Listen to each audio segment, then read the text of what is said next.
பிரியமானவர்களே, ஆண்டவராகிய இயேசு கிறிஸ்துவின் நாமத்தில் உங்களை அன்போடு வாழ்த்துகிறேன். இன்னைக்கு நம்ம எதையோ ஓடி ஓடி சம்பாதிக்கிறோம், எதையோ ஓடி ஓடி உழைக்கிறோம், சம்பாதிக்கிறோம், சேர்த்து வைக்கிறோம். சிலது தங்குது, சிலது தங்கல. ஆனா ஆண்டவர் சொல்லுகிறார், நீங்க என்னத்தை சம்பாதிக்கணும் அப்படின்னு சொல்லி. வாசிக்கலாம். நீதிமொழிகளின் புத்தகம் 4ஆம் அதிகாரம் 7, 8, 9, 10 வசனங்கள். ஞானமே முக்கியம், ஞானத்தை சம்பாதி, எண்ணத்தை சம்பாதித்தாலும் புத்தியை சம்பாதித்துக்கொள். நீ அதை மேன்மைப்படுத்து, அது உன்னை மேன்மைப்படுத்தும். நீ அதை தழுவிக்கொண்டால் அது உன்னை கனம் பண்ணும். அது உன் தலைக்கு அலங்காரமான முடியை கொடுக்கும். அது மகிமையான கிரீடத்தை உனக்கு சூட்டும். என் மகனே கேள், என் வார்த்தைகளை ஏற்றுக்கொள், அப்பொழுது உன் ஆயுசின் வருஷங்கள் அதிகமாகும்.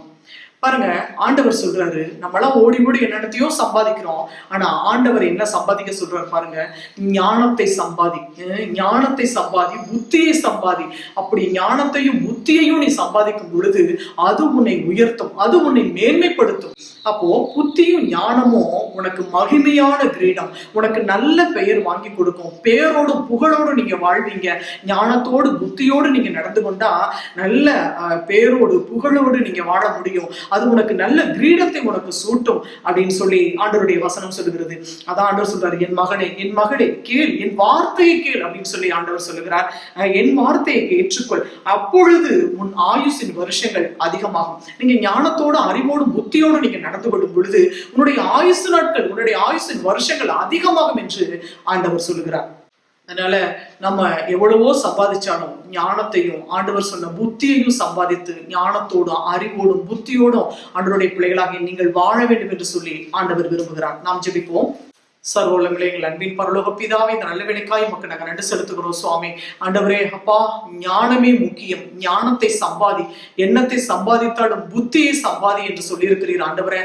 பிள்ளைங்க ஆண்டவரே ஞானத்தோடும் அறிவோடும் புத்தியோடும் விளங்க கர்த்தர் நீர் கிருபை செய்கிறாக ராஜா. ஆண்டவரே, புத்தியோடு நடந்து கொள்ளும் பொழுது அது உன்னை மேன்மைப்படுத்தும், அது உன்னை உயர்த்தும் என்று சொல்லியிருக்கிறீர். அது உன் தலைக்கு கிரீடமா இருக்கும் என்று சொல்லியிருக்கிறீர் தகப்பனே. அப்பா உமக்கு ஸ்தோத்திரம் ராஜா.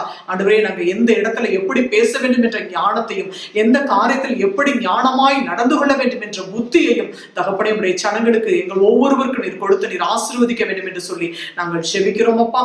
அப்பொழுது என் வார்த்தையை கேள், அப்பொழுது உன்னுடைய ஆயுசின் வருஷங்கள் அதிகமாகும்னு சொல்லி இருக்கிறீங்க தகப்பனே. உடைய ஜீவனுள்ள வார்த்தைக்கு கீழ்ப்படிந்தவர்களாய் வாழ தேவரீர் நீர் உதவி செய்ய வேண்டும் என்று சொல்லி நாங்கள் ஜெபிக்கிறோம். இயேசு ரட்சகரின் நாமத்தில் ஜெபிக்கிறோம் பிதாவே, ஆமென், ஆமென். பிரியமானவர்களே, ஆண்டவருடைய வார்த்தையின்படி நடந்து கொள்ளுங்கள். கர்த்தர் உங்களை ஆசீர்வதிப்பார். God bless you.